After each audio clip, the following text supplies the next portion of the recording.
Hello guys! Good morning! Nandito po tayo ngayon sa emergency meeting sa Zylersville. Liging ba? So hello guys! Yan na nga po. Yan na po yung aming lote. Natatayuan ng condo unit na pabahay po ng government. At nagpasimuno niyan is si BBM with the partnership of our congressman and councilor Vargas po. Ayan. Sobrang thankful kami dahil nagkaroon din po kami ng magiging sariling house namin, mag-asawa. So, yan yung ID, finiflex ko lang. Yan po.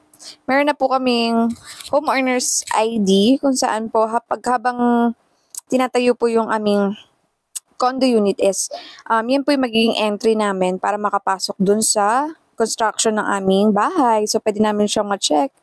Eventually, kapag nag-start na po yung construction, so yan po, meron po kaming gaganaping emergency meeting dyan. So, pila-pila muna ako para makapag-attendance sa Zylersville po. Yan. O, diba? So, ayan po, 7-story po siya.